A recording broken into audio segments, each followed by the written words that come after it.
నమస్కారం SDV news కి స్వాగతం. నేను స్వప్న. ముందుగా హెడ్లైన్స్ చూద్దాం. తిరువూరులో రా కదలిరా మహాసభ. వేలాదిగా తరలివచ్చిన పార్టీ శ్రేణులు వైసీపీ సర్కార్పై తీవ్ర స్థాయిలో విమర్శలు చేసిన టీడీపీ అధినేత చంద్రబాబు. ఇంద్రకీలాద్రిపై ముగిసిన భవానీ దీక్షల విరమణ. పూర్ణాహుతితో దీక్షలు ముగిశాయన్న ఆలయ ఈవో రామారావు. దుర్గగుడికి తరలివస్తున్న భవానీ భక్తులు. ఈ నెల 19న అంబేద్కర్ స్మృతి వనం ప్రారంభోత్సవం. పార్టీ శ్రేణులు పెద్ద ఎత్తున తరలి రావాలని పిలుపునిచ్చిన వైసీపీ నేతలు. రామవరపాడు, ప్రసాదంపాడు గ్రామాలకు సర్వీస్ రోడ్డు నిర్మించాలని డిమాండ్ చేస్తూ గ్రామస్తుల ఆందోళన. సర్వీస్ రోడ్డు లేని కారణంగా ప్రజలు రోడ్డు ప్రమాదాలకు గురవుతున్నారని ఆందోళన వ్యక్తం చేసిన గ్రామస్తులు.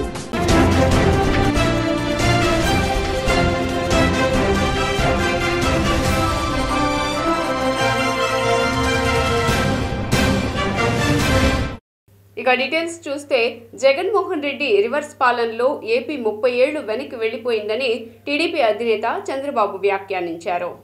ఆదివారం తిరువూరులో జరుగుతున్న రా కదల్రా బహిరంగ సభలో పాల్గొన్న చంద్రబాబు మాట్లాడుతూ ప్రపంచంలో ఏ మూలకు వెళ్లినా కృష్ణా జిల్లా వాసులుంటారని, అవకాశాలు అందిపుచ్చుకోవడంలో వాళ్లు టాప్ అని, కృష్ణా జిల్లా వాసులు ప్రపంచమంతా విస్తరించారని కొనియాడారు. ప్రపంచంలో తెలుగు జాతి నంబర్ 1 గా ఉండాలన్నదే తన ఆకాంక్ష అని, 25 సంవత్సరాల క్రితం తాను పిల్లలకు ఇచ్చిన ఆయుధం ఐటీ అని చంద్రబాబు వ్యాఖ్యానించారు.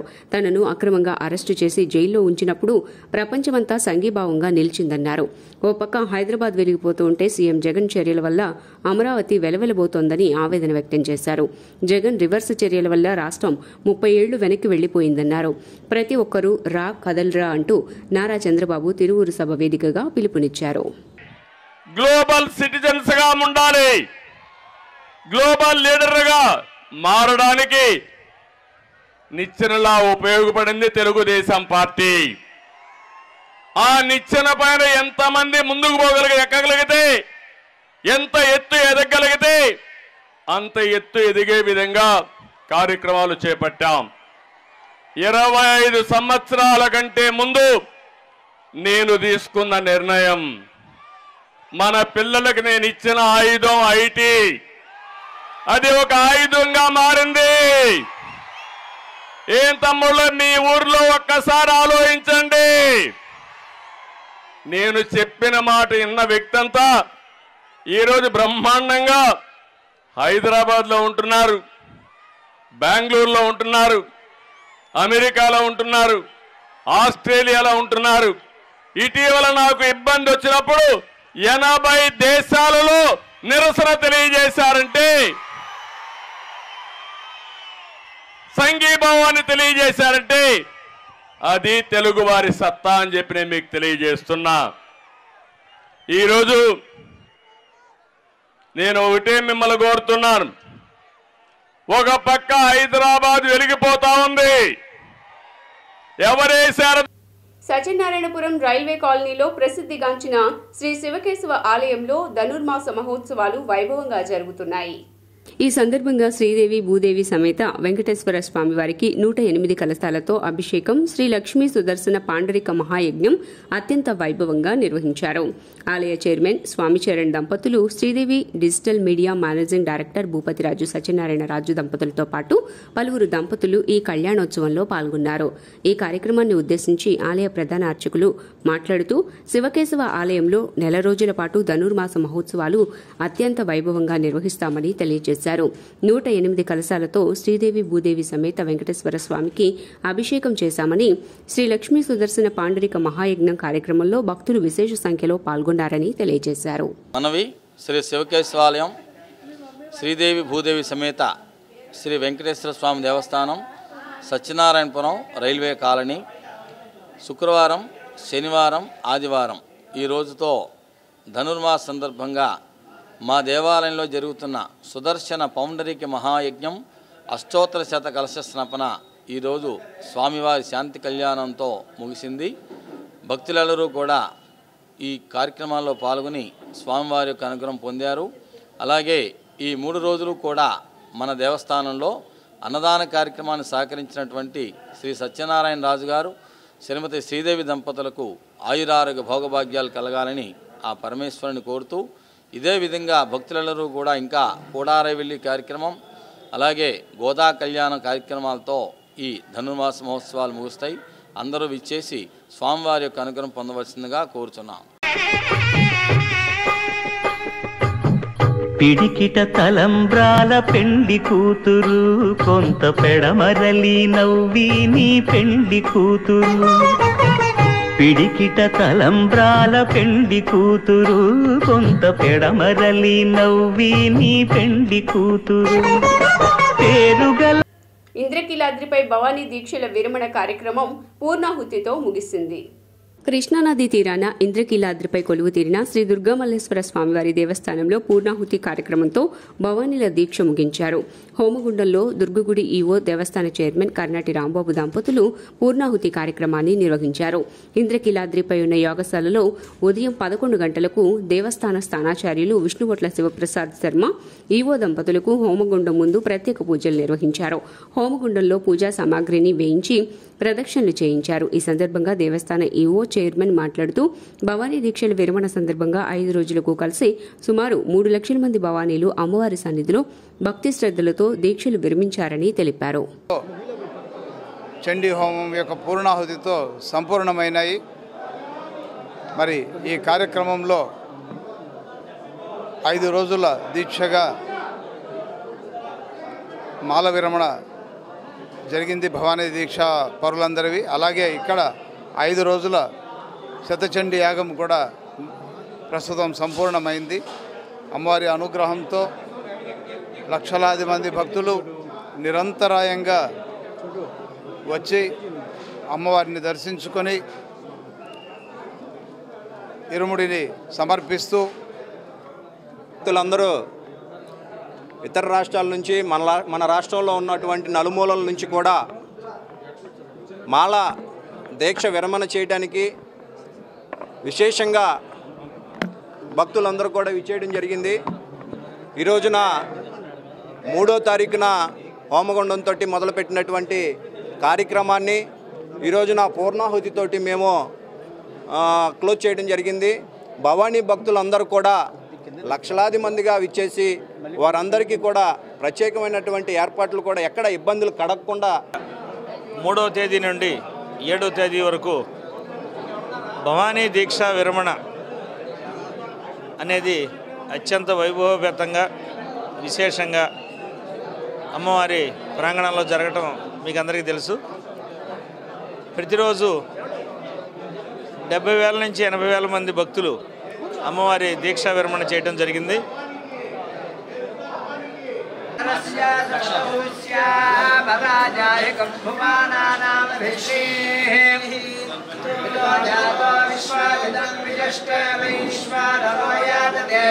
బాగానే జరిగిందండి. ఎన్ని సంవత్సరాలు బట్టి వస్తున్నారు? ఏం చెప్పండి. 10 సంవత్సరాలు. ఎక్కడికి ఏ ఊరికి వస్తున్నారు? గుంటూరు అండి. దర్శనం ఎంతసేపు ఎంతో బాగానే అయిపోయిందండి. అసలు ఇంకెక్కడ ఆగలేదండి. ఆకుండానే బాగుందండి. ఇప్పుడు ఇదివరకు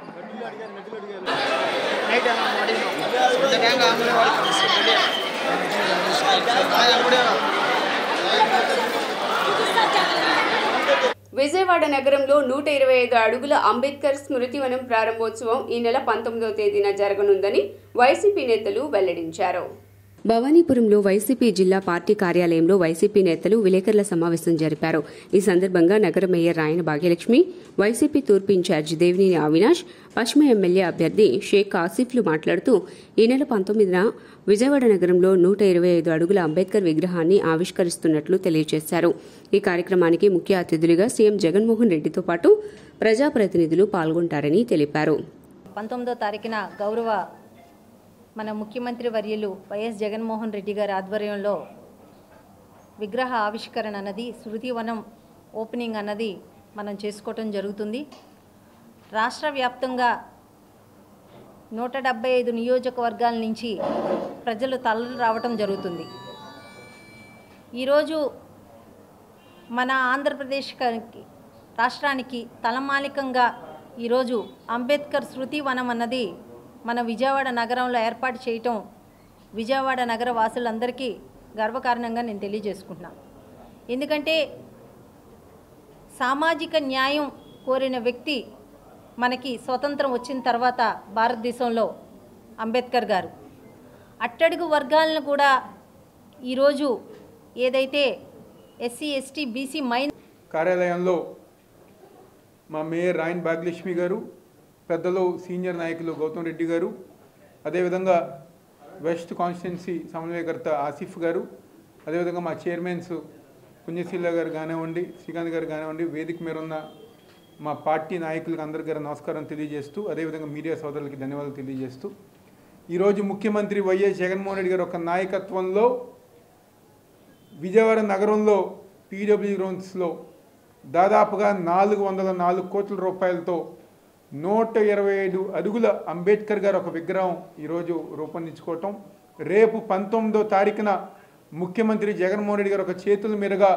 ఆ కార్యక్రమాన్ని ప్రారంభించుకోవటం జరిగే విధంగా ఈరోజు జిల్లాలో ఉన్న వైఎస్ఆర్ కాంగ్రెస్ పార్టీ నాయకులు కానివ్వండి, కార్యకర్తలు అందరూ ఆ కార్యక్రమానికి ఆహ్వానించే విధంగా ఈరోజు ఒక నగరంలో 125 అడుగుల అంబేద్కర్ గారి విగ్రహాన్ని మనం అందరం చాలా సంతోషంగా ఆవిష్కరించబోతున్నాం. ఈ కార్యక్రమానికి మా గౌరవ ముఖ్యమంత్రి వర్యులు 19వ తారీఖున ఆయన చేతుల మీదుగా ఈ విగ్రహావిష్కరణ జరుగుతుంది. మరి ఈరోజు అంబేద్కర్ గారి ఆశయ సాధన కోసం ఆయన చేసిన మంచి పనులు అట్టడుగున ఉన్న సామాజిక వర్గాలందరినీ వైసీపీ ప్రభుత్వం నిరుద్యోగులను నయవంచన చేసిందని డీవైఎఫ్ఐ రాష్ట్ర కమిటీ హెచ్చరించింది. ఆదివారం విజయవాడలో జరిగిన విలేకరుల సమావేశంలో డీవైఎఫ్ఐ రాష్ట్ర అధ్యక్ష కార్యదర్శులు వై రాము, జి రామన్న మాట్లాడుతూ రాష్ట్రంలో 1.88 లక్షల ఉపాధ్యాయులు ఉండవలసిన చోట కేవలం 1.69 లక్షలు మాత్రమే ఉన్నారని, దాదాపు 18,520 ఖాళీగా ఉన్నాయని, ఇవే కాక ఈ నెల చివరి నాటికి మరో 5,000 మంది ఉపాధ్యాయులు రిటైర్ అవుతున్నారని తెలిపారు. కేంద్రం చెబుతున్న లెక్కల ప్రకారం 40,000 ఉపాధ్యాయుల ఖాళీలు ఉన్నాయని తెలిపారు. రాష్ట్ర ప్రభుత్వం 117 జీవో పేరుతో మరో 10,000 ఉపాధ్యాయ పోస్టులను రద్దు చేసిందని గుర్తు చేశారు. తెలుగు మీడియం తీసివేసి 15,000 ఉపాధ్యాయ పోస్టులను రద్దు చేసిందని తెలిపారు. మెగా డిఎస్సి కోసం పెద్ద ఎత్తున నిరుద్యోగులు ఆందోళన చేస్తూ ఉన్నారు. రాష్ట్ర ముఖ్యమంత్రి గతంలో ప్రతి ఏటా డిఎస్సి ఇస్తానని చెప్పారు, ఒకేసారి మెగా డిఎస్సి ఇస్తానని చెప్పారు. 4.5 ఏళ్ళు పూర్తి అవుతా ఉన్న ఒక్క డిఎస్సి కూడా ఇవ్వని ఏకైక ప్రభుత్వంగా ఈరోజు జగన్మోహన్ రెడ్డి ప్రభుత్వం మిగిలింది. కాబట్టి చివరి అంకంలోనైనా మెగా డిఎస్సి ప్రకటన చేయాలి అని చెప్పి మేము డివైఎఫ్ఐగా అడుగుతున్నాం. ఇప్పటికే జిల్లాలో ఆందోళన చేశాం, అలాగే విద్యాశాఖ మంత్రి గారికి ఆ కార్యాలయం ముట్టడి చేశాం, కానీ ప్రభుత్వం నుంచి ఎటువంటి స్పందన లేదు. అందుకే చివరిగా ఈరోజు సీఎంకి సమూహంగా వినతిపత్రం ఇవ్వడం కోసం ఈరోజు నిరుద్యోగులు సమాయత్తం అవుతున్నారు. ఈలోగా 10వ తేదీలో కనుక రాష్ట్ర ప్రభుత్వం ప్రకటన చేయకపోతే మాత్రం 10వ తేదీన పెద్ద ఎత్తున రాష్ట్ర వ్యాప్తంగా నిరుద్యోగులు డిఎస్సి ప్రకటిస్తానన్న రాష్ట్ర ప్రభుత్వం జగన్మోహన్ రెడ్డి గారు డిఎస్సి కూడా ప్రకటించకుండా నిరుద్యోగుల్ని మోసం చేశారు. ఈ రాష్ట్రంలో ఉన్న డిఎస్సి అభ్యర్థులంతా ఆవేదనతో ఉన్నారు. దాదాపు 10 లక్షల మంది అభ్యర్థులు ఈ డిఎస్సి కోసం ఎదురు చూస్తూ ఉన్నారు. ఇటీవలే తెలంగాణలో ఎన్నికలు జరిగినాయి. ఆ ఎన్నికల్లో సెగ తగిలింది రాష్ట్ర ప్రభుత్వానికి. ప్రభుత్వమే మారిపోయింది. ఈ ప్రభుత్వం మారిపోవడానికి ప్రధాన కారణం నిరుద్యోగుల యొక్క వాళ్ళ అసంతృప్తి, వాళ్ళు ప్రభుత్వానికి వ్యతిరేకంగా ఓటు వేయటమే కారణం. కాబట్టి ఇప్పటికైనా రాష్ట్ర ప్రభుత్వం స్పందించాలి. ఈ రాష్ట్రంలో నిరుద్యోగ అభ్యర్థులకి ఊరట కలిగించే విధంగా మెగా డిఎస్సిని వెంటనే ప్రకటించాలని డివైఎఫ్ఐగా డిమాండ్ చేస్తూ ఉన్నాం. మేము డిఎస్సి ప్రకటించాలని మేము అడుగుతూ ఉంటుంటే, డిమాండ్ చేస్తూ ఉంటే, అభ్యర్థులు ఎదురు చూస్తూ ఉంటుంటే ఎన్ నాగేశ్వరరావు రాష్ట్ర ఉపాధ్యక్షుని, ఎన్టీఆర్ జిల్లా సెక్రటరీని. రాష్ట్ర ప్రభుత్వం ఎన్నికల వాగ్దానాలని విస్మరించింది. ఎక్కడా కూడా యువతకు సంబంధించిన వాగ్దానాలు ఈ 4.5 సంవత్సరాల్లో అమలు చేయలేదు. అందులో డిఎస్సికి సంబంధించి జగన్మోహన్ రెడ్డి గారు మీరు చరిత్రహీనులుగా మారుతూ ఉన్నారు డిఎస్సి ప్రకటించకపోతే. 2012లో కిరణ్ కుమార్ రెడ్డి ప్రభుత్వంలో ఒక డిఎస్సి వచ్చింది, 2014లో ఒక డిఎస్సి వచ్చింది, 2018లో 7,000. రాష్ట్ర వ్యాప్తంగా ప్రభుత్వ పాఠశాలల్లో ఖాళీగా ఉన్న పోస్టులపై శ్వేతపత్రం విడుదల చేయాలని, తక్షణమే డిఎస్సి నోటిఫికేషన్ ప్రకటించాలని డివైఎఫ్ఐ రాష్ట్ర అధ్యక్షుడు పరుచూరి రాజేంద్ర డిమాండ్ చేశారు. నాడు నేడు పథకం పేరుతో ప్రభుత్వం పాఠశాలలకు రంగులు వేయటం తప్ప నాణ్యమైన విద్యను ప్రభుత్వం అందించడం లేదని విమర్శించారు. కేంద్రం సాక్షాత్తు పార్లమెంట్ సాక్షిగా ఆంధ్ర రాష్ట్రంలో 55,600 టీచర్ పోస్టులు ఖాళీగా ఉన్నాయని ప్రకటిస్తే ఇక్కడున్న విద్యాశాఖ మంత్రి 7,000 పోస్టులు ఖాళీగా ఉన్నాయని చెప్పడం సిగ్గుచేటన్నారు. ప్రభుత్వమే తక్షణమే పాఠశాలల్లో ఉపాధ్యాయ పోస్టులను భర్తీ చేయాలని డిమాండ్ చేస్తూ ఈ నెల 8న లెనిన్ సెంటర్లో పెద్ద ఎత్తున విద్యార్థి విభాగం ఆధ్వర్యంలో నిరసన కార్యక్రమం చేపట్టనున్నట్లు తెలియజేశారు. పరచూరి రాజేంద్ర ఏఐవైఎఫ్ రాష్ట్ర అధ్యక్షులు. రాష్ట్ర వ్యాప్తంగా ప్రభుత్వ పాఠశాలలో ఖాళీగా ఉన్నటువంటి పోస్టుల మీద శ్వేతపత్రం విడుదల చేయాలని డిఎస్సి ప్రకటించాలని చెప్పేసి ఏఐవైఎఫ్ ఆధ్వర్యంలో ఇప్పటికే అనేక రకాలుగా అనేక దఫాలుగా పెద్ద ఎత్తున పోరాట కార్యక్రమాలు నిర్వహించాం. రేపు ఉదయం లెనిన్ సెంటర్లో విద్యార్థి యువజన సంఘాల ఆధ్వర్యంలో నిరుద్యోగ సంఘాల ఆధ్వర్యంలో పెద్ద ఎత్తున డిఎస్సి సాధన కోసం ఆందోళన కార్యక్రమం చేపట్టడం జరుగుతుంది. అదేవిధంగా ఈ రాష్ట్ర ముఖ్యమంత్రి గారు ఆ రోజు ఎన్నికల సమయంలో నేను విన్నాను అని చెప్పి అధికారంలోకి వచ్చిన తర్వాత ప్రభుత్వ పాఠశాలల గురించి పట్టించుకున్నటువంటి పరిస్థితులు లేవు. ఓ పక్క నాడు నేడు స్కీమ్ పేరుతో గోడలకు రంగులేస్తున్నారు తప్ప ప్రభుత్వ పాఠశాలల్లో విద్యార్థులకు. అధ్యాపక ఉద్యోగ సాధన సమితి కన్వీనర్.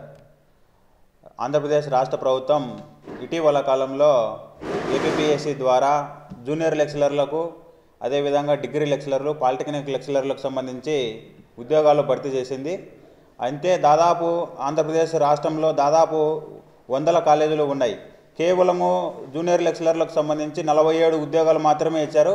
ఒక్కొక్క జోన్లో కనీసం అంటే ఒక్కొక్క సబ్జెక్టుకు ఒక్కొక్క పోస్టు కూడా లేనటువంటి పరిస్థితి ఏర్పడింది. అదేవిధంగా ఈ నోటిఫికేషన్ కూడా ఇప్పుడు వచ్చిన ప్రెస్ వేకెన్సీస్ కాదు, గతంలో 2016, 2018లో మిగిలిపోయినటువంటి ఏవైతే ఉంటాయో క్యారీ ఫార్వర్డ్కి సంబంధించిన ఉన్నాయో అవన్నీ ఇప్పుడు భర్తీ కోసము నోటిఫికేషన్ ఇవ్వడం జరిగింది. కాబట్టి తక్షణమే జూనియర్ లెక్చరర్ల పోస్టుల సంఖ్య పెంచాలని. కొండపల్లిలో సిఐటియు ఆధ్వర్యంలో మున్సిపల్ కార్మికుల సమ్మెకు విద్యార్థులు మద్దతు పలికారు. పారిశుద్ధ్య కార్మికులకు అల్పాహారం వడ్డించి సంఘీభావం తెలిపారు కొండపల్లి స్మార్ట్ అకాడమీ విద్యార్థులు. ఆదివారం సెలవు రోజున పారిశుద్ధ్య కార్మికుల నిరసన శిబిరం వద్దకు వెళ్లి కార్మికులకు మద్దతును ఇచ్చారు. కొండపల్లి స్మార్ట్ అకాడమీ విద్యార్థులు మీరే మా రియల్ హీరోస్ అంటూ పలు నినాదాలతో ప్లకార్డులు ప్రదర్శించారు. కార్మికుల సమ్మె 13వ రోజుకు చేరింది. ఇది చూసి చలించిన చిన్నారులు మా రియల్ హీరోస్ మీరే. ఈ సమాజ పరిశుభ్రత కోసం, ప్రజా ఆరోగ్యం కోసం నిరంతరం 24 గంటలు 360 రోజులు కూడా ఈ సమాజ రోడ్లన్నీ శుభ్రం చేయడం కోసం మీరు అహర్నిశలో ఎండ వాన చలి అని తేడా లేకుండా కృషి చేస్తున్న పారిశుద్ధ్య కార్మికులే రియల్ హీరోస్ అంటూ చిన్నారులు ఈరోజు మద్దతు తెలియజేశారు. హ్యాండ్ వాష్ అని చెప్పి మేము మామూలుగా జనరల్గా చేస్తాం, కానీ సమాజాన్ని క్లీన్ చేసేది మున్సిపల్ అండ్ పారిశుద్ధ్య కార్మికులే. వీరికి అండగా మేముంటామంటూ చిన్నారులు ముందుకొచ్చారు. వీరి యొక్క సరికొత్త ప్రయోగాత్మక కాన్సెప్ట్కి మేము లాల్ సలాం చేస్తా ఉన్నాం. వీరి యొక్క చిన్నారుల యొక్క కాన్సెప్ట్ని తెల్లవారుజామున లేచి ఎండైనా వానైనా ఏదైనా సరే పరిశుభ్రంగా చేసేదానికి మీకు కూడా సపోర్ట్గా వాళ్ళు అలా చెత్త తీసుకొచ్చి బయటపడేయకుండా కనీసం ఒక క్యారీ బ్యాగ్స్లో ముడేసి పెట్టినా, లేదంటే ఈ 4 రోజులు దాంతో పిల్లలతో ఈ దోమల వల్ల కానీ ఆరోగ్యం అది కూడా మాకే ఇబ్బంది, పిల్లలకి కుటుంబానికి ఇబ్బంది కాబట్టి కనీసం రాత్రి కాల్ చేయడం జరిగినా ఎంతో కొంత కొద్దిగా ఏదైనా మెయిల్ చేసినట్టుగా ఉంటుంది. అలా వదిలేసేసి మున్సిపల్ కార్మికులకి కొండపల్లి మరియు ఇబ్రాంపట్నం ఉన్నటువంటి అందరి కార్మికులకి గతంలో మెడికల్ క్యాంప్ పెట్టున్నాను ఒక 4-5 ఇయర్స్ బ్యాక్. అప్పుడు టీచర్ని అప్పుడు స్టూడెంట్గా అందరినీ మా స్టూడెంట్స్తో మెడికల్ క్యాంప్ పెట్టడం జరిగింది. తర్వాత మధ్య మీరు వేసుకున్నటువంటి హెల్మెట్ మరియు జర్కిన్ అభ్యుదయ ఫౌండేషన్ పెట్టు కొండపల్లి మరియు మా ఆరోగ్యం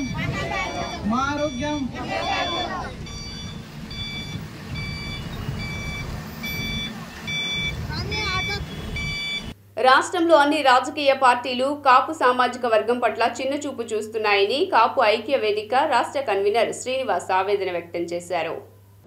గాంధీనగర్ ప్రెస్ క్లబ్ నందు కాపు ఐక్య వేదిక సోషల్ జస్టిస్ ఫోరం ఆధ్వర్యంలో రౌండ్ టేబుల్ సమావేశం నిర్వహించారు. ఈ సమావేశంలో కాపు సంఘాల ప్రతినిధులు పాల్గొన్నారు. ఈ సందర్భంగా కాపు ఐక్య వేదిక కన్వీనర్ శ్రీనివాస్ నాయుడు మాట్లాడుతూ స్వర్గీయ వంగవీటి రంగా స్ఫూర్తితో 40 సంవత్సరాలుగా కాపునాడు ఆధ్వర్యంలో అనేక కార్యక్రమాలు చేపడుతున్నామని తెలిపారు. కాపులకు ప్రత్యేక గుర్తింపు వచ్చినప్పటికీ రాజ్యాధికార భాగస్వామ్యంలో రాజకీయ పార్టీలు పూర్తిగా విఫలమయ్యాయని పేర్కొన్నారు. కృష్ణా, గుంటూరు జిల్లాల్లో కాపు సామాజిక వర్గానికి అత్యధిక సీట్లు కేటాయించాలన్నారు. వేదిక రాష్ట్ర కన్వీనర్ని. రాష్ట్రంలో 2 కులాలు పరిపాలించున్నాయి. ఒకటి కమ్మ సమాజ వర్గం, 2 రెడ్డి సమాజ వర్గం. అయితే వీళ్ళు లేకపోతే వాళ్ళు. ఈ కృష్ణా జిల్లాకి ఇప్పటి నుంచో మేము డిమాండ్ చేస్తున్నాం వంగవీటి మోహన్ రంగా కృష్ణా జిల్లా పేరు పెట్టాలని. ఇన్ని వినతి పత్రాలు ఇచ్చినా సరే ప్రభుత్వం తీసుకుంటున్నది తొంగలో తొక్కేస్తుంది తప్ప మా గురించి అసలు ఏం పట్టించుకోవట్లేదు. గన్నవరం విమానాశ్రయం పేరు కూడా వంగవీటి మోహన్ రంగా గారి పేరు పెట్టాలని రాజ్యసభ సభ్యుల్లో జీవీఎల్ నరసింహారావు గారు దాని గురించి ప్రస్తావించడం చేయడం జరిగింది. ఇవన్నీ కూడా మాకు ఈ మీడియా పూర్వకంగా ఆటల పూర్వకంగా మేము ఎంత మిత్రాలు అవుతామే తప్ప ప్రభుత్వానికి ఎటువంటి స్పందన లేదు. జగన్మోహన్ రెడ్డికి రాష్ట్ర కన్వీనర్ ఈరోజు ముఖ్యంగా రాష్ట్ర రాజధాని జిల్లాలైన కృష్ణా గుంటూరు జిల్లాలో కాపుల యొక్క రాజకీయ ప్రాధాన్యత కోరుతూ ఈరోజు రౌండ్ టేబుల్ సమావేశం ఏర్పాటు చేయడం జరిగింది. కృష్ణా జిల్లా గుంటూరు జిల్లాలో 5 ఎమ్మెల్యే స్థానాలు, 1 ఎంపీ స్థానం ఇవ్వాలని మేము డిమాండ్ చేస్తున్నాం అన్ని రాజకీయ పార్టీలని. అదేవిధంగా గోదావరి జిల్లాలో కూడా తూర్పు పశ్చిమ గోదావరి జిల్లాలో 1 ఎంపీ స్థానం ఇవ్వాలని, ముఖ్యంగా నరసాపురం పార్లమెంటు నరసాపురం అసెంబ్లీ కూడా తరతర కాపు జాతి పర్సంటేజ్ కూడా ఎక్కువ, జనాభాలో 27%. అలాగే బీసీ కాపులు, తూర్పు కాపులు, వెనకబడిన బలిజలు ఇంత పెద్ద ఎత్తున అప్పుడు ప్రజారాజ్యం పెట్టినప్పుడు కూడా బ్రహ్మాండమైన పర్సంటేజ్ వచ్చింది. కాకపోతే డిఫరెంట్ ఏరియాస్లో డిఫరెంట్ నాయకత్వాల కింద ముఖ్యంగా ఆర్థికంగా వెనకబడిన జాతిగా ఉండడం వల్ల యునైట్ చేయలేకపోయిన పరిస్థితుల్లో ఆనాడు అందరం కూడా చిరంజీవి దగ్గరికి వెళ్ళాం, పనిచేసాం. ఈ నేపథ్యంలో ఇవాళ ఆంధ్రప్రదేశ్ రాజకీయాల్లో ప్రముఖ పాత్ర వహిస్తున్న పార్టీలతో పాటు వైఎస్ జగన్ గారు కూడా కాపులకు అనేక పదవులు ఇచ్చాడు. 3, 4, 5 ఉన్నారు మినిస్టర్లు. కానీ అన్ని రాజకీయ పార్టీలు ఆర్య వైశ్యులను ఓటు బ్యాంకుగా చూస్తున్నాయని, రాజకీయ ప్రాధాన్యత కల్పించడం లేదని ఆవేదన వ్యక్తం చేశారు అంబికా కృష్ణ. ఆర్యవైశ్యులకు రాజకీయ చైతన్యం కల్పించే లక్ష్యంగా ఆర్యవైశ్య పొలిటికల్ జేఏసీ ఆవిర్భవించింది. ఈ మేరకు హోటల్ ఐలాపురం నందు ఆర్యవైశ్య పొలిటికల్ జేఏసీ లోగోను జేఏసీ కన్వీనర్ అంబికా కృష్ణ ఆవిష్కరించారు. అనంతరం ఏర్పాటు చేసిన విలేకరుల సమావేశంలో అంబికా కృష్ణ మాట్లాడుతూ ఆంధ్రప్రదేశ్ ఏర్పడిన నాటి నుండి ఆర్యవైశ్యులకు సుదీర్ఘ చరిత్ర ఉందని గుర్తు చేశారు. గతంలో ఆర్యవైశ్యులు 34 ఎమ్మెల్యేలుగా పనిచేశారని అన్నారు. మాజీ ముఖ్యమంత్రి రోసయ్య అనేక పదవులు అధిరోహించారని పేర్కొన్నారు. ప్రాధాన్యత అదేం బ్యాడో నాకు అర్థం కాదు. విభజన తర్వాత ఆర్యవైశ్యులకి ప్రాధాన్యత ఇంకా తగ్గిపోయింది. ఏమండి, ఇంకోటి జనరల్గా ఆర్యవైశ్యులు అనగానే దేవుడు, పూజ, పునస్కారం, ఒక సంప్రదాయం, ఒక పద్ధతిగా ఉంటారనేది అందరికీ నానుడి. అరే ఆ వయసులతో పెద్ద వాళ్ళేం గొడవల్లోకి రారు, వాళ్ళ గొడవ ఏదో వాళ్ళు చూసుకుంటారు అనే ఒక పద్ధతి ఉంటుంది. అదే మమ్మల్ని లోకు చేస్తున్నారో అర్థం కాదు, మమ్మల్ని ఏం చేస్తున్నారో నాకు అర్థం కాదు. అదొకటి. ఏమండి, అలాగే మా దగ్గరకు వచ్చేసేసి రాజకీయ ప్రాధాన్యతనివ్వని రకరకాలుగా అంటే ఏదో రకంగా ఎక్కువ ప్రాధాన్యత ఇవ్వాలి, ఆర్యవైశ్యులకు మమ్మల్ని మర్చిపోవద్దనేది మరొక్కసారి నేను చెప్తాం. అలాగే అమ్మవారి దేవాలయాలు ఉన్నాయండి, కన్నికా పరమేశ్వర దేవాలయాలు. కన్నికా పరమేశ్వర దేవాలయాలన్నిటికీ కూడా రోసే గారి టైంలో జీవో తీసుకొచ్చారు. అదేంటంటే ఆ వాసవి కన్నికా పరమేశ్వర దేవాలయాలన్నీ కూడా గవర్నమెంట్ నుంచి హ్యాండ్ ఓవర్ చేసేయండి, వైశ్యులకి వాళ్ళే మెయింటైన్ చేసుకుంటారని చెప్పారు. చాలా సంతోషం. అయితే అక్కడక్కడ కొద్దిగా లకలకలు ఉన్నాయి, ఆ విషయంలో కూడా క్లారిటీ కొద్దిగా కావాల్సిన అవసరం ఉంది. అలా చేసుకోవాలి. విరిగిపోతుంది. చెప్తాను, మీకు చెప్తాను, తర్వాత చెప్తాము. కాకపోతే ఏంటంటేనండి, ఒక 10 సీట్లనే ఇవ్వని అడుగుతున్నాం. 10 నియోజకవర్గాన్ని కాదు, టోటల్గా 175 సీట్లు 10 మంది శాసనసభ్యులను మమ్మల్ని గుర్తించని అడుగుతున్నాం. ఈ వైశ్య సంబంధించిన ప్లాట్ఫాము పొలిటికల్గా కావాలంటే నేను వేరే ఇంటర్వ్యూ ఇస్తాను. ఇది మాత్రం ఏంటంటే నా యొక్క ఉద్దేశం అంటే మిమ్మల్ని అందరినీ కోరుకునేది ఏంటంటే ఇలాంటివి ఏంటంటే ఇది హైలైట్ అయిపోతుంది, రేపు మాది డైల్యూట్ అయిపోతుంది. దయించి ఆర్యవైశ్యులకి రాంవరపాడు, ప్రసాదంపాడు గ్రామాలకు సర్వీస్ రోడ్డు నిర్మించాలని గ్రామస్తులు ఆందోళన నిర్వహించారు. విజయవాడ రూరల్ మండలం రాంవరపాడు వంతెన వద్ద రాంవరపాడు, ప్రసాదంపాడు గ్రామాల ప్రజలు, రాజకీయ పార్టీలు నిరసన చేపట్టారు. ఈ కార్యక్రమానికి పలువురు టీడీపీ, జనసేన పార్టీ నాయకులు, గ్రామస్తులు పాల్గొన్నారు. చెన్నై, కలకత్తా, విజయవాడ వెంబడి ఉన్న విజయవాడ రూరల్ మండలం రాంవరపాడు, ప్రసాదంపాడు గ్రామాలకు సర్వీసు లేకపోవడంతో ఎన్నో ఏళ్లుగా ఇబ్బందులు పడుతున్నామని ఆవేదన వ్యక్తం చేశారు. సర్వీస్ రోడ్డు కోసం కేటాయించిన స్థలంలో పలు దుకాణాలు, దేవాలయాలు, రైతు బజార్లు నిర్మిస్తున్నారని, తక్షణమే వాటిని నిలిపివేసి సర్వీస్ రోడ్డు నిర్మాణం చేయాలని డిమాండ్ చేశారు. ప్రజల శ్రేయస్సు కోసం, ప్రజల ఉపయోగం కోసం పేద ప్రజల ఇల్లు 460 ఇళ్ళు తొలగించి రోడ్ల నిర్మాణం కోసం, ప్రజల సౌకర్యం కోసం చేస్తే ఆక్రమణకు గురి చేసి కాలవతల ప్రజలందరూ కూడా నడవడానికి ఇబ్బందిగా, మోటార్ సైకిల్ ప్రయాణించడానికి ఇబ్బందిగా ఉండటం వల్ల సర్వీస్ రోడ్ నిర్మించాలని చెప్పి కోరుతున్నాము. ఈ సర్వీస్ రోడ్ని వంతెన కుడి చేతి వైపు నుంచి శుభం కళ్యాణం వరకు నిర్మిస్తే సుమారుగా 40,000 మంది ప్రజలకు ఉపయోగకరంగా ఉంటుంది. ఈ సర్వీస్ రోడ్ నిర్మించడం వల్ల ప్రమాదాలను బారిన పడకుండా చాలా మంది ప్రాణాలను కాపాడవచ్చు. కావున పై అధికారులందరూ, జాతీయ రహదారుల వారు, పోలీసు వారు, పంచాయతీ వారు అందరూ కూడా సహకరించి పై అందరూ కూడా ఉండి రోడ్డు నిర్మాణం. అధ్యక్షుడిని, టీడీపీ అధ్యక్షుడిని, నా పేరు కొండయ్య. గతంలో కాలవగడం 4,000-5,000 జనాభా ఉన్నప్పుడు ఈ వంతెన నిర్మాణం జరిగింది. 7,000 జనాభా ఉన్నప్పుడు. ఇప్పుడు దాదాపు 25,000 నుంచి 30,000 జనాభా ఉన్నారు. భవిష్యత్తు కాల దృష్టిలో ఉంచుకుని ఇక్కడ ఉన్న 460 ఇళ్ళు నివాసాలని ఖాళీ చేయించి వాళ్ళని వేరే చోట అప్పటి ప్రభుత్వం చేసింది, వాళ్ళకి వేరే దగ్గర నిర్మించింది. అప్పటి నుంచి ఇది నేషనల్ హైవేకి పక్కన సర్వీస్ రోడ్డుకి ఉపయోగపడుతుంది భవిష్యత్తులో అని వంతెన వేసిన తర్వాత ఈ మార్గాన్ని సర్వీస్ రోడ్ చేస్తామని అప్పటి ప్రభుత్వం అధికారులు హామీ ఇచ్చారు. ఇది సర్వీస్ రోడ్ చేద్దాం, ఇక్కడ బస్సులు అవుతాయని. కానీ ఇప్పుడు కొంతమంది దీని వలన ఇప్పుడు ప్రస్థానపడి వైస్ సర్పంచ్ని ఈరోజు ఈ కార్యక్రమాన్ని చేపట్టడానికి కారణం, ఈరోజు గతంలో ఎన్నో ఇళ్ళని, పేదల ఇళ్ళని తొలగించి రోడ్లు నిర్మించడానికి గత ప్రభుత్వం తీసుకున్న నిర్ణయాన్ని అనుసారం చాలామంది కూడా ఉపాధి కానీ నివాసం కానీ నిర్వాసితులయ్యారు. కానీ ఈ రోజున అదే స్థలాన్ని రోడ్లు వేస్తానని, ఆ ఉన్న స్థలాన్ని రోడ్లు వేయకుండా, సర్వీస్ రోడ్డు వేయకుండా వచ్చేవాళ్ళు రోజు ప్రయాణించేవాళ్ళు 40,000 మంది అయితే, ప్రత్యేకించి ట్రైన్లో వచ్చేవాళ్ళు ఒక 10,000 మంది ఉన్నారు. మొత్తం కలిపి 50,000 మంది నిత్యంగా ఇటు దాటుతూ ఉంటే, దీన్ని గతంలో కూడా మేము గత ప్రభుత్వంలో కూడా అడిగాం, అయ్యా ఇటు రోడ్డు ఇవ్వండి అని. గతంలో కూడా ఒకసారి మేము తీపిచ్చాం. ఏది ఇక్కడ బ్యారికేడ్ కట్టుంటే తీపిచ్చి గడ్డేది కోపిస్తే రెండో రోజు మూపిచ్చారు. ఇక్కడ ఉన్న సర్పంచ్ గారు మూపిచ్చేసి కాతి వీళ్ళు ఇలా గుళ్ళు కట్టుకోవాలనే ఉద్దేశంతో ఉందని మాకు తెలియలా. మేమేమనుకున్నామంటే ఆ రోజున కూడా మేము అడిగాం ఏంటని అడిగితే ఇక్కడ బస్ స్టాండ్ పడుద్ది, బస్ స్టాండ్ పడినప్పుడు మీకు రోడ్లు పడతాయి, మీకు కావాల్సిన ఇబ్బంది ఏముందన్నారు. ఏపీని అభివృద్ధి చేసిన గొప్ప నాయకుడు సీఎం జగన్మోహన్ రెడ్డి అని తూర్పు నియోజకవర్గ వైసీపీ ఇన్ఛార్జ్ దేవినేని అవినాష్ అన్నారు. నగరంలోని శ్రీనివాసనగర్ ఓంకార పరిటాల కళ్యాణ మండపంలో వైఎస్సార్ పెన్షన్ కానుక కార్యక్రమాన్ని నిర్వహించారు. ఈ కార్యక్రమానికి ముఖ్య అతిథులుగా తూర్పు నియోజకవర్గ సమన్వయకర్త దేవినేని అవినాష్, డిప్యూటీ మేయర్ బెల్లం దుర్గా, పలువురు వైసీపీ నేతలు, అధికారులు పాల్గొన్నారు. 4, 10, 11 డివిజన్లకు సంబంధించి 1,936 మందికి పెంచిన పెన్షన్లను అవినాష్ పంపిణీ చేశారు. అనంతరం దేవినేని అవినాష్ మాట్లాడుతూ, అర్హత ఒక్కటే ప్రామాణికంగా వైఎస్సార్ కాంగ్రెస్ పార్టీ ప్రభుత్వం సంక్షేమ పథకాలు అమలు చేస్తోందని పేర్కొన్నారు. గత ప్రభుత్వాల మాదిరిగా కాకుండా అర్హత ఉన్న ప్రతి ఒక్కరికి పెన్షన్ మంజూరు చేస్తూనే ఉంటామని, ఈ ప్రక్రియ నిరంతరం కొనసాగుతూనే ఉంటుందన్నారు. గతంలో తెలుగుదేశం ప్రభుత్వంలో రాష్ట్రం అంతా కలిపితే 35 నుంచి 36 లక్షల మందికి పెన్షన్లు అందించేవారు. 35 నుంచి 36 లక్షల మందికి, ఏది 65 సంవత్సరాలు దాటిన తర్వాత. కానీ ఈరోజు జగన్మోహన్ రెడ్డి గారు ఒక నాయకత్వంలో దాదాపుగా 70 లక్షల మందికి 3,000 రూపాయల చొప్పున పెన్షన్ అందించే ప్రభుత్వం జగన్మోహన్ రెడ్డి గారు. చంద్రబాబు నాయుడు హయాంలో పెంచిన పెన్షన్ల కార్యక్రమానికి, అందజేసే కార్యక్రమానికి ముఖ్య అతిథిగా ఇచ్చేసిన సోదరిమణి నగర డిప్యూటీ మేయర్ బెల్లం దుర్గా గారికి, అదేవిధంగా సోదరులు 10వ డివిజన్ ఇన్ఛార్జ్ అయిన హరీష్ గారికి, అదేవిధంగా 11వ డివిజన్ అధ్యక్షులు సోదరులు పర్వతనేని పవన్ గారికి, మండల అధ్యక్షులు రిజ్వాన్ గారికి కానివ్వండి, కళ్యాణ్ గారికి కానివ్వండి, అదేవిధంగా సీఓలుగా 10, 11, 4 డివిజన్ సీఓలు రెహమాన్ గారికి, జ్యోతి గారికి, శంకర్రావు గారికి, రాంబాబు గారికి. అవునా కాదా?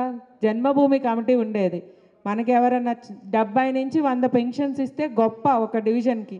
కానీ ఈరోజు మీరు ప్రతి డివిజన్లో కూడా 1000 నుంచి 1,500 మంది పెన్షన్స్ ఇస్తున్న ఘనత ఏదన్నా ఉందంటే అది జగన్మోహన్ రెడ్డి గారి వల్లే మనకి ఈరోజు ఇన్ని సాధ్యం అవుతున్నాయి. మరి గతంలో పెన్షన్ కావాలంటే జన్మభూమి కమిటీలకు వెళ్ళేవాళ్ళం. కమిటీకి వెళ్ళినా ఏం చేయాలి? వాళ్ళ జెండా. వార్తలు ముగించే ముందు హెడ్లైన్స్ మరోసారి. తిరువూరులో రా కదలిరా మహాసభ, వేలాదిగా తరలివచ్చిన పార్టీ శ్రేణులు, వైసీపీ సర్కార్పై తీవ్ర స్థాయిలో విమర్శలు చేసిన టీడీపీ అధినేత చంద్రబాబు.